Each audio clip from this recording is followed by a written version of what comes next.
when I got married and having challenges with handling my finances as a couple. So, what would you advise someone who is still starting out with investing and is losing money in the stock market? A lot of people are emotional investors.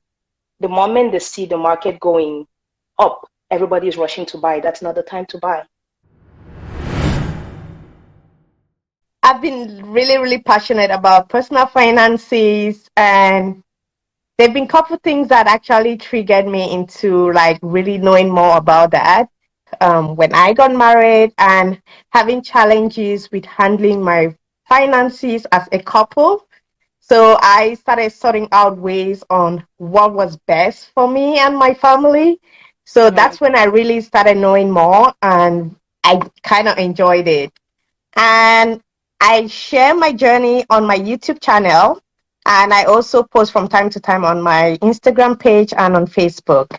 So Okay. I just wanted to have the opportunity to kind of like chat with you today, just to ask couple questions that from time to time I also receive from my audience and also from personal life. And I thought it would be an opportunity for us to really share together and, just.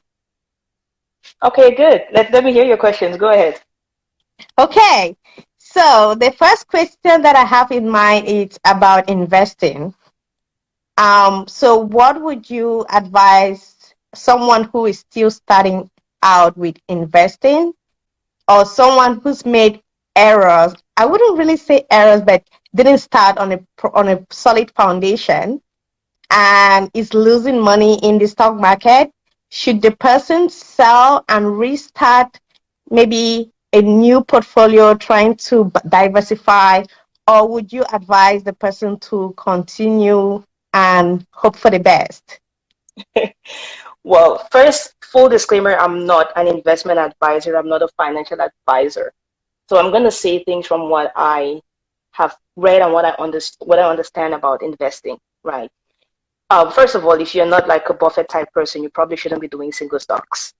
You're better off going with like index funds, and which kind of reflects what the market is going at, as opposed to you doing single stocks. You need to pick and choose, so you need to really understand what is going on. And the vast majority of people who invest in single stocks lose out on it. So as a general rule of thumb for investing, really you need to understand what you're doing. If you don't understand what you're doing, you shouldn't be doing anything with single stocks. You should go to something else. You should go to, say, index funds, or you should invest in something completely different.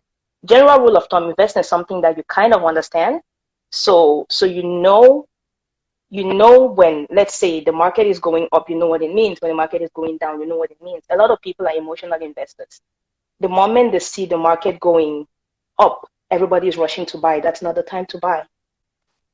And the moment they see it going down, they're like, oh my God, the market is crashing, and they sell. When you sell, you lose the money. So if you're the kind of person who is emotional about your investing, you shouldn't even be touching stocks at all. So it's really a personal decision. It's about understanding where you are personally and understanding your emotions. Mm-hmm. If you work on fear, don't go anywhere in your stocks. Patience, you're asking single stocks versus what? Single stocks versus like index funds. Mm-hmm. Index funds, there are lots of them. There's like mutual funds and stuff. But I'm not telling you to go into mutual funds, because you need to understand that as well. You need to understand the fees that are involved. You need to understand lots of things about those.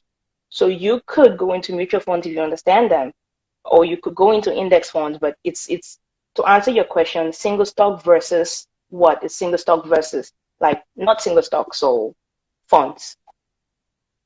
Yeah, Yeah, like index funds, ETFs. exactly. Yeah. Mm-hmm. Yeah, so that's kind of like I've kind of had lots of family members and friends that are in that situation right now because of one or two reasons, hearing from friends, from work colleague, and they just jump into the stock and they buy stocks, and now it's like going down and down and down, and they're like, Mary, what should what should we do?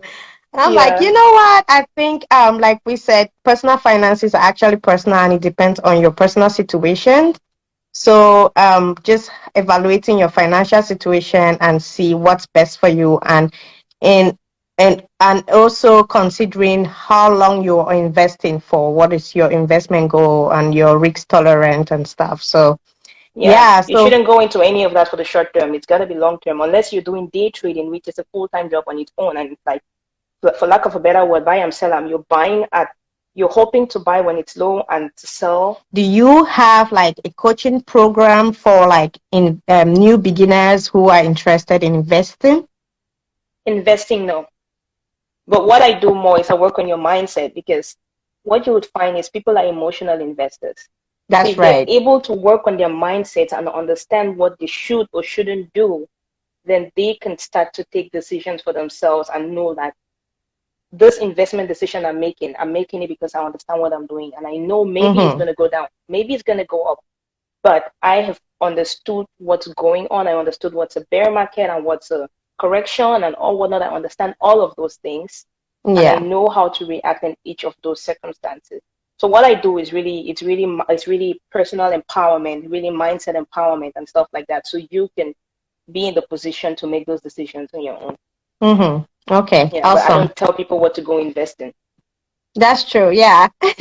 And also Yeah. avoiding like people who are following the trend. What's the next big thing? What's the next thing that's happening in the world? Oh, let's do this and that. So Mm-hmm. yeah, awesome.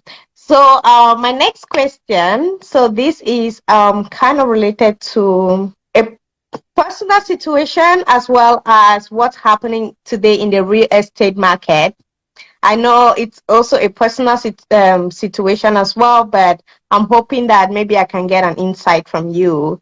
Mm-hmm. So, what would you advise someone who is interested in buying, say, real estate in a city that is extremely expensive to afford to buy in that city, but then the return on investment or the equity goes up really, really high as compared to or versus going to a city where you can maybe afford real estate at a lower cost, but the return on your investment is maybe really low or at a very slow pace.